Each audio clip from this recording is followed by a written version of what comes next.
राष्ट्रपति द्रौपदी मुर्मू के ओडिशा दौरे का आज अंतिम दिन। राष्ट्रपति आज कटक स्थित राष्ट्रीय चावल अनुसंधान संस्थान में दूसरी भारतीय चावल कांग्रेस का करेंगे उद्घाटन।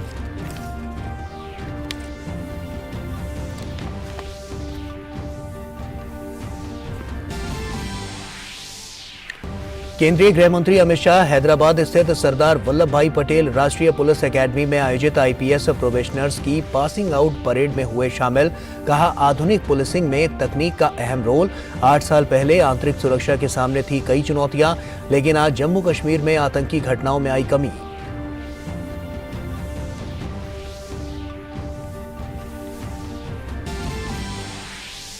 त्रिपुरा में आगामी विधानसभा चुनाव के लिए सभी राजनीतिक दलों के स्टार प्रचारक प्रचार मैदान में उतरे। प्रधानमंत्री नरेंद्र मोदी आज त्रिपुरा के चुनावी दौरे पर। प्रधानमंत्री की आज राज्य में 2 चुनावी जनसभाएं।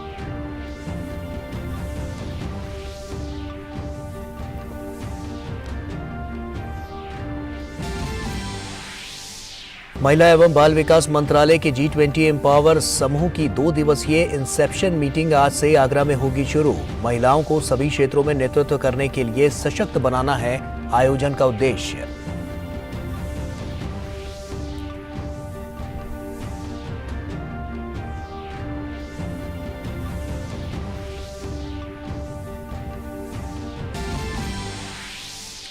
और तुर्की और सीरिया में भूकंप के बाद राहत और बचाव कार्य युद्ध स्तर पर जारी। मृतकों की संख्या 24,000 के पार। भारत ऑपरेशन दोस्त के जरिए कर रहा है मदद। प्रधानमंत्री नरेंद्र मोदी ने भारतीय दल के अभियान को सराहा। कहा, तुर्की के लोगों के साथ खड़ा है भारत।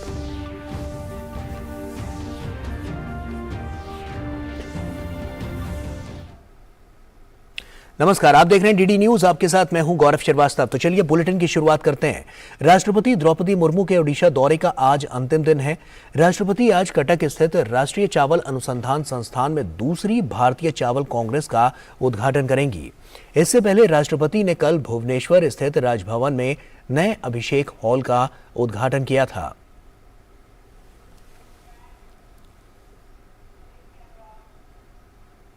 त्रिपुरा, मेघालय और नागालैंड में आगामी विधानसभा चुनावों के लिए प्रचार अपने चरम पर है। सबसे पहले त्रिपुरा की 60 सीटों पर 16 फरवरी को मतदान होना है। त्रिपुरा विधानसभा चुनाव के लिए तमाम जो पार्टियां हैं उन्होंने चुनाव प्रचार में अपनी पूरी ताकत झोंक दी है। भाजपा, कांग्रेस समेत तमाम राजनीतिक दलों ने राज्य में मतदाताओं को लुभाने के लिए एड़ी चोटी का जोर लगा रहे हैं।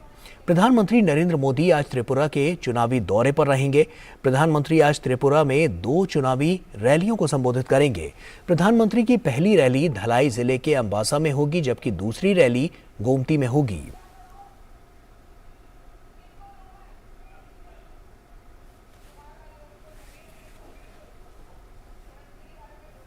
तो ऐसे में त्रिपुरा, मेघालय और नागालैंड में विधानसभा चुनाव प्रचार जो है वो चरम पर है। और ऐसे में जो तमाम राजनीतिक दल हैं उन्होंने अपनी पूरी ताकत यहां पर झोंक दी है। ऐसे में भाजपा की जो सरकार है उसने तमाम विकास की परियोजनाएं यहां पर शुरू की और जिसका साफ तौर पर उदाहरण देखने को मिला कि जो कनेक्टिविटी के लिहाज से अगर हम बात करें, इंफ्रास्ट्रक्चर के लिहाज से बात करें और साफ तौर पर जो विकास का ढांचा है उसको और जो मजबूती प्रदान की गई है वो इस सरकार में प्रदान की गई है। और ऐसे में आज प्रधानमंत्री नरेंद्र मोदी का ये दौरा कई मायनों में काफ़ी अहम है, क्योंकि चुनावी रैलियों को आज प्रधानमंत्री नरेंद्र मोदी संबोधित करने वाले हैं। ऐसे में तमाम बड़ी बातें निकल कर यहाँ पर सामने आएंगी। कुमार आलोक हमारे सहयोगी हमारे साथ जुड़ रहे हैं। कुमार आलोक का रुख करते हैं। कुमार आलोक, साफ तौर पर क्योंकि हम जानते हैं कि तैयारियां जो हैं वो चरम पर है, चुनावी बिगुल बज चुका है और ऐसे में सभी राजनीतिक जो दल हैं वो पुरजोर आजमाइश कर रहे हैं यहाँ पर कि वो अपनी सरकार यहाँ पर बना सके। ऐसे में साफ तौर पर अगर हम बात करें, क्योंकि आज प्रधानमंत्री नरेंद्र मोदी की रैली है और इस रैली में तमाम बड़ी बातें भी निकलकर सामने आएंगी। विकास के ढांचे को कितनी ज्यादा मजबूती और कितना बदलाव लोगों के जीवन में यहाँ देखने को मिला है, क्योंकि आप ग्राउंड जीरो पर हैं, क्या स्थिति है ये बताइए। यहाँ पर प्रधानमंत्री की रैली होने वाली है। धुलाई जिला है ये, लेकिन जो हेडक्वार्टर है इस जिले का वो अंबासा शहर है। और अंबासा शहर से थोड़ी दूर पर एक ग्रामीण इलाके में यहाँ पर प्रधानमंत्री की रैली होगी, पहली रैली है यहाँ पर। उसके बाद दूसरी रैली गोमती जिले में होगी, उदयपुर के पास। यहाँ पर यहाँ की जो रैली है वो अपने आप में इम्पोर्टेंट है, बिल्कुल ट्राइबल एरिया है ये। और ट्राइबल एरियाज में प्रधानमंत्री की अपनी रैली का शुभारंभ करेंगे। जैसा कि आपको पता है कि विकास के मानकों की आपने बात की, हमने अभी जब बात कर रहा था लोगों से, तो लोगों से जो ग्रामीण इलाके हैं, यहाँ पर एक चीज़ हम ट्रेडिशन देखने को मिलता है नॉर्थ ईस्ट में खासकर, कि आप जब रैलियां होती हैं किसी भी पॉलिटिकल पार्टीज की, चाहे वो भारतीय जनता पार्टी की हो, चाहे अन्य किसी भी दल की हो, तो एक जो पूरा गांव की जो ग्रामीण आबादी होती है, तो एक इकोनॉमी यहाँ पर देखने को मिलती है कि हर एक घर में आप देखें कि होटल खुल गया है और घरों में लोग रैली में आने जाने वालों को खिला रहे हैं और उससे उनका जीवन यापन होता है या उनकी कमाई होती है। तो वहाँ पर हमने जब बात की लोगों से, तो उनका कहना था कि ये जो 5 साल पहले की जो सरकार आई है उसने विकास के मानकों को तोड़ा है। आप देख सकते हैं कि जो रोड इंफ्रास्ट्रक्चर है, अगर रोड ही नहीं होगा, कनेक्टिविटी ही नहीं होगा, तो विकास कैसे होगा। और आज हम लोग जो विकास की यहाँ पर खासकर रोड की उन्होंने चर्चा की ग्रामीण इलाकों के लोगों ने, कि जिस तरीके से रोड का जाल बिछाया गया इन 5 वर्षों में, तो ये अपने आप में अविश्वसनीय है। और यही कारण है कि भारतीय जनता पार्टी पिछली बार की जो उनकी जो विकास कार्य रहे हैं, इस बार विकास सिर चढ़ के यहाँ पर बोल रहा है। अब रही बात दूसरे चीज़ों की, आप बात करें दूसरे इंफ्रास्ट्रक्चर की हम बात करें, तो अपने आप में रेल कनेक्टिविटी का होना भी, जो पूरी नॉर्थ ईस्ट एक तरह से पूरा कटा हुआ था। लेकिन सरकार की लुकिस्ट जो नीति थी 5 साल पहले, जो लुकिस्ट की उन्होंने जो नीति अपनाई, उसको लुक एक्ट में बदला। और यही कारण था कि हीरा प्रोजेक्ट के तहत तमाम तरह के विकास के जो मानक है यहाँ पर गढ़े गए। और यही चीज़ लेकर के तमाम जो भारतीय जनता पार्टी के नेता हैं, इन चीज़ों को मतदाताओं के बीच भुना रहे हैं और कह रहे हैं कि जो विकास के मानक हमने गढ़े हैं, उसी का 5 साल हमें और चाहिए। और एक रोड मैप उन्होंने 5 साल के जो रोड मैप है उनका, और वो जनता को बता रहे हैं कि अब हमारा जो मानक होगा वो क्या होगा। बिल्कुल, हम जब नॉर्थ ईस्ट की बात करते हैं तो संस्कृति और परंपरा और विरासत, ये साफ तौर पर वहां पर देखने को मिलती हैं। उनमें कितना बढ़ावा देखने को मिला है अगर हम बीते 5 सालों की बात करें, क्योंकि साफ तौर पर मुख्य धारा से जोड़ा गया है, तो कहीं ना कहीं जो संस्कृति है, विरासत है और जो धरोहर है, उसको भी बढ़ावा मिलता हुआ यहाँ पर नजर आया है। देखिए, यहाँ की संस्कृति अपने आप में अलग है। जो भारत के अन्य जो इलाके हैं उससे नॉर्थ ईस्ट की संस्कृति, उनका कल्चर, उनका खान पान, उनका पहनावा बिल्कुल अलग है। लेकिन अगर हम विकास के मानकों की अगर हम बात करें, तो पिछले 70 सालों में अगर हम बात करें, तो नॉर्थ ईस्ट को एक तरह से कट के देश के अन्य हिस्से से कटा हुआ था। और सरकार ने जब लुक ईस्ट की नीति अपनाई, तो चाहे वो शिक्षा का क्षेत्र हो, चाहे वो संस्कृति के संरक्षण का क्षेत्र हो, चाहे वो पर्यटन का क्षेत्र हो, इन क्षेत्रों में ड्रास्टिक चेंजेस आया है इन 5 सालों में। और यही कारण है कि आप देख सकते हैं कि हमने जो घोषणा पत्र या संकल्प पत्र भारतीय जनता पार्टी ने यहाँ पर जारी किया है, उसमें साफ साफ कहा है कि चाहे वो शिक्षा की बात हो, चाहे वो स्पोर्ट्स की बात हो, चाहे वो संस्कृति की बात हो, चाहे वो विकास के अन्य मानक हो, किस तरीके से एक तरह से ड्राइव किया गया है कि हम अगर अगली बार हमारी सरकार बनती है तो हम क्या करेंगे। आप अगर लोक लुभावन मुद्दों की हम बात करें, तो इस संकल्प पत्र में ये भी था कि जो छात्राएं हैं, जो मेधावी छात्राएं जो हैं, उन्हें फ्री स्कूटी दिया जाएगा। जो और स्टूडेंट्स हैं, जो मेधावी स्टूडेंट्स हैं, उनको स्मार्टफोन दिया जाएगा। इसके अलावा जहां बेटी अगर पैदा होती है किसी के घर में, तो उसको 50,000 रुपया तुरंत नगद राशि उनको दी जाएगी। इससे एक नगद राशि का प्रोत्साहन तो है, साथ साथ ये भी है कि बेटी बचाओ बेटी पढ़ाओ का जो नारा है प्रधानमंत्री का या भारतीय जनता पार्टी की सरकार का, उसको भी परिभाषित करता है कि आप बेटियों को जो हमारे समाज में जो गैर बराबरी की नज़र से देखा जाता है, उसको भी एक बूस्ट मिलेगा लोगों के अंदर कि नहीं, बेटी भी बेटों से कम नहीं है। बिल्कुल, साफ तौर पर नारी शक्ति को और ज्यादा मजबूत करने के लिए, उनके सशक्तिकरण को लेकर लगातार सरकार काम कर रही है और उसकी बानगी हर जगह देखने को मिल रही है। बहुत बहुत शुक्रिया कुमार आलोक, तमाम जानकारियां हमसे साझा करने के लिए। हैदराबाद स्थित सरदार वल्लभ भाई पटेल राष्ट्रीय पुलिस एकेडमी में आज भारतीय पुलिस सेवा यानी कि IPS प्रोबेशनर्स के 74 RR बैच की पासिंग आउट परेड हुई। केंद्रीय गृह मंत्री अमित शाह मुख्य अतिथि के तौर पर परेड में शामिल हुए। गृह मंत्री अमित शाह ने पासिंग आउट परेड की सलामी ली। परेड में कुल 195 अधिकारी प्रशिक्षु ने हिस्सा लिया। इनमें 166 IPS अधिकारी प्रशिक्षु और 29 विदेशी अधिकारी प्रशिक्षु शामिल हैं। इसमें 37 महिला अधिकारी भी शामिल हैं। अपने संबोधन में गृह मंत्री अमित शाह ने कहा कि सरदार पटेल ने कहा था कि ये कॉलेज भविष्य की पीढ़ियों के लिए एक प्रेरक उदाहरण बनेगा।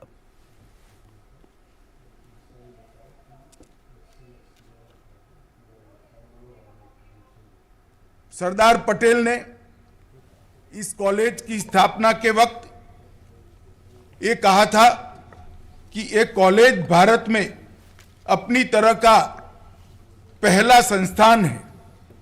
पीछे मुड़कर देखने पर इसकी कोई मिसाल नहीं मिलती है, लेकिन भविष्य की पीढ़ियों के लिए यह एक प्रेरक उदाहरण बनेगा। इसे अपने साथ दूसरों का भी निर्माण करना है।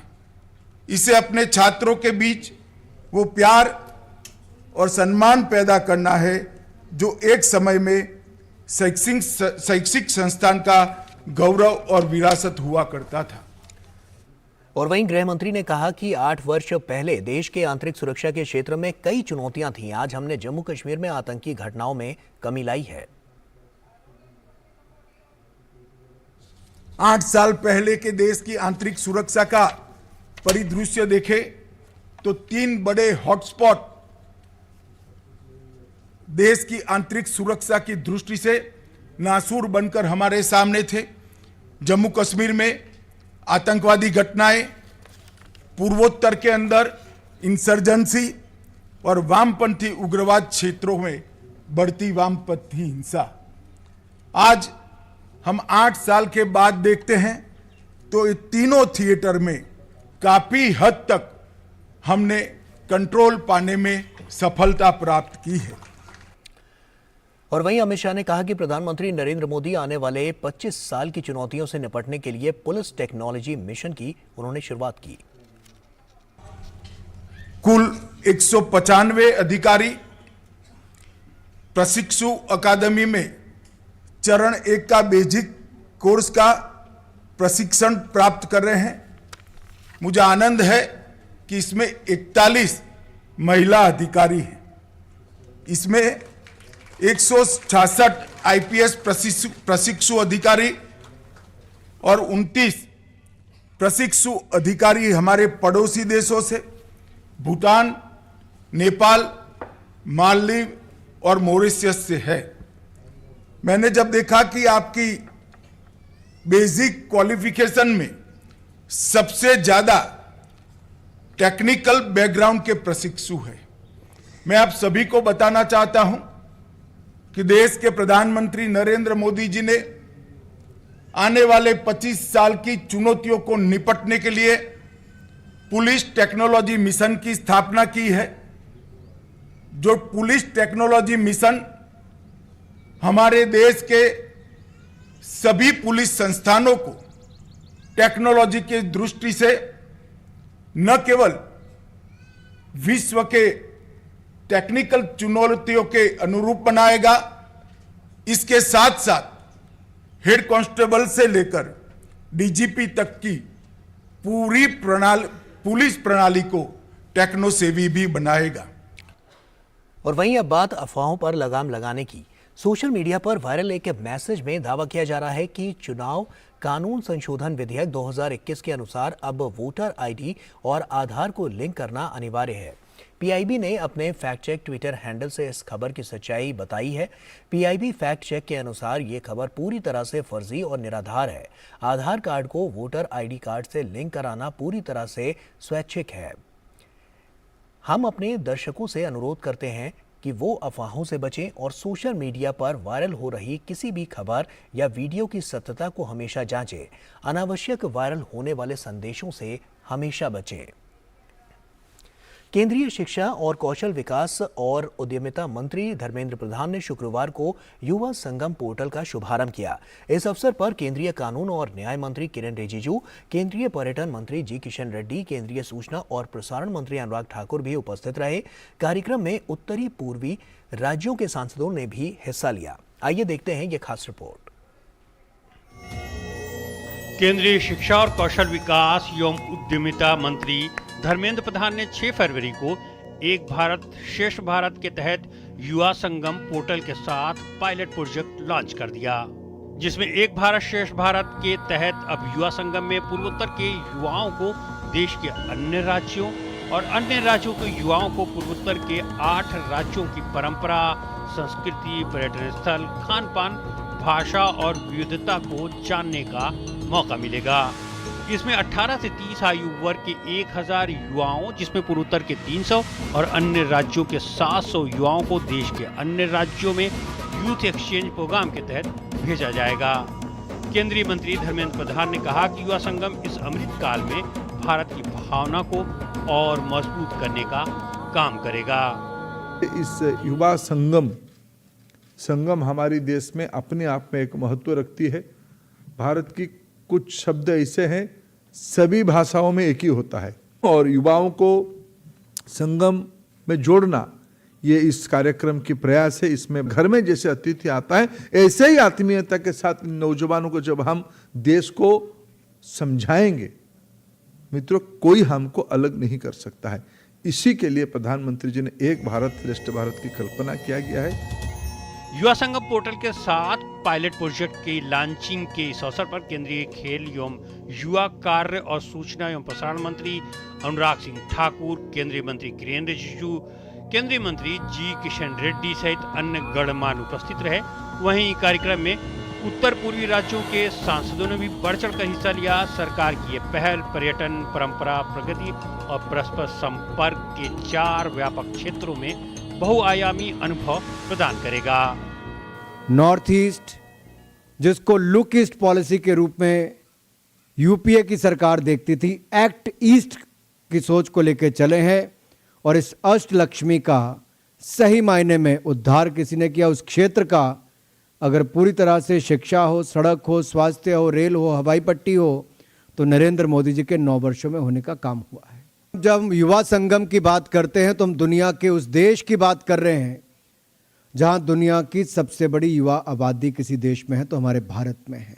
आदरणीय प्रधानमंत्री जी देश को बदलाव करने के विकास रास्ते में ले जाना चाहते हैं। इंफ्रास्ट्रक्चर एक्टिविटी हो, जो भी सेक्टर आप देख लीजिए, हर सेक्टर में लास्ट 9 ईयर्स में एक बदलाव आया है। देश के जनता में सोच में बदलाव आए, भारत के बारे में दुनिया का अलग अलग देश सोच में बदलाव आए हैं। भारत सरकार के शिक्षा मंत्रालय की नई पहल युवा संगम की शुरुआत भारत के लोगों में आपसी जुड़ाव को और मजबूत करने और उत्तर पूर्वी एवं अन्य राज्यों की युवाओं के बीच आपसी समझ और तालमेल बढ़ाने के लिए सही मायने में एक भारत श्रेष्ठ भारत के सपने को साकार करने में महत्वपूर्ण भूमिका निभाएगी। Bureau report, DD news. भारतीय गुणवत्ता परिषद यानी QCI के तहत आने वाली भारत की राष्ट्रीय प्रत्यायन प्रणाली को हाल के ग्लोबल क्वालिटी इंफ्रास्ट्रक्चर इंडेक्स यानी GQII में दुनिया में 5वां स्थान हासिल हुआ है। GQII में गुणवत्तापूर्ण बुनियादी ढांचे के आधार पर दुनिया में 184 देशों की सूची तैयार की गई है। मानकीकरण प्रणाली में 9वीं और माप संबंधी यानी मेट्रोलॉजी प्रणाली में दुनिया में 21वें पायदान के साथ भारत की समग्र QI प्रणाली रैंकिंग शीर्ष 10 में 10वें पायदान पर बनी हुई है। ये बहुत हर्ष का विषय है कि भारतीय एक्रेडिशन सिस्टम जो कि QCI के द्वारा स्थापित किया हुआ है, उसमें भारत को पूरे विश्व में 5वां स्थान मिला है। पूरे विश्व में 184 देशों के बीच में जो रैंकिंग की गई थी उसमें भारत को 5वां स्थान मिला है, और भविष्य में हम लोग इसी तरह बेहतर काम करके और भी इसे ऊपर उठाने का प्रयास करेंगे। और अब दुनिया भर में सुर्खियां बटोर रही कुछ खबरों पर एक नजर। यूक्रेन के साथ चल रहे युद्ध और पश्चिम के साथ बढ़ते तनाव के बीच रूसी रक्षा मंत्रालय ने अटलांटिक महासागर में अपनी तोपों की क्षमताओं का परीक्षण करते हुए एडमिरल गोर्शकोव फ्रिगेट के फुटेज जारी किए हैं। इस महीने के अंत में चीन और दक्षिण अफ्रीका के साथ संयुक्त सैन्य अभ्यास में एडमिरल गोर्शकोव के भाग लेने की उम्मीद है। रूसी रक्षा मंत्रालय के पिछले बयानों के अनुसार एडमिरल गोर्शकोव हाइपरसोनिक जिरकॉन मिसाइलों से लैस है, जिनकी रेंज 900 किलोमीटर है और ये ध्वनि की गति से कई गुना अधिक गति से यात्रा कर सकती है। दूसरी ओर ब्रिटेन, अमेरिका, ऑस्ट्रेलिया और कई नाटो देशों के पूर्व सैन्य पेशेवर यूक्रेनी गार्डों, सैनिकों और नागरिकों को प्रशिक्षण दे रहे हैं। ये पूर्व सैन्य पेशेवर खार्किव के पास एक गुप्त अड्डे पर ट्रेनिंग दे रहे हैं। रूस यूक्रेन युद्ध की शुरुआत के तुरंत बाद स्थापित एक प्रशिक्षण कार्यक्रम के संस्थापक डैनियल रिडले ने प्रादेशिक रक्षा बलों, सीमा रक्षकों, राष्ट्रीय रक्षकों, स्वयंसेवकों और नागरिकों को प्रशिक्षित करने के लिए पूर्व नाटो प्रशिक्षकों और चिकित्सा पेशेवरों की एक समर्पित टीम बनाई थी।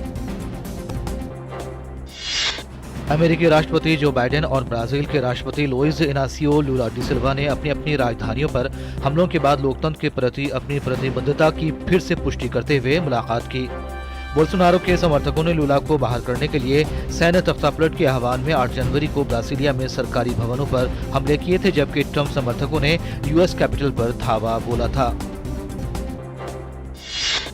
पेरू की राष्ट्रपति दीना बोलवार्ड ने कांग्रेस से चुनाव को जल्द कराने की मांग की है। 7 दिसंबर को वामपंथी राष्ट्रपति पेड्रो कैस्टिलो को पद से हटाने के बाद इस साल मध्यावधि चुनाव कराने को लेकर सांसद आपस में भिड़े हुए हैं, जिसने अब तक 48 लोगों की जानें ले ली हैं। यूक्रेन के राष्ट्रपति ज़ेलेंस्की ने रूस को 2024 पेरिस ओलंपिक में भाग लेने से प्रतिबंधित करने के अपने आह्वान को दोहराया है। यूक्रेन ने कहा है कि खेलों में रूस की उपस्थिति हिंसा और अराजकता की अभिव्यक्ति का प्रतिनिधित्व करेगी। इसी बीच लिथुआनिया के खेल मंत्री ने कहा है कि अमेरिका, जर्मनी और ऑस्ट्रेलिया सहित 35 देशों की बैठक में मांग की जाएगी कि रूस को खेल में भाग लेने की अनुमति नहीं दी जानी चाहिए। यूक्रेन ने रूसी और बेलारूसी एथलीटों के ओलंपिक में शामिल होने पर खेलों का बहिष्कार करने की धमकी दी है। वहीं रशियन फेडरेशन ऑफ एथलेटिक्स के उपाध्यक्ष इरिना प्रिवलोवा ने जोर देकर कहा है कि वो रूसी एथलीट जो यूक्रेन के साथ युद्ध पर जाने के देश के फैसले का समर्थन नहीं करते, उन्हें ओलंपिक्स में रूस का प्रतिनिधित्व करना नहीं चाहिए।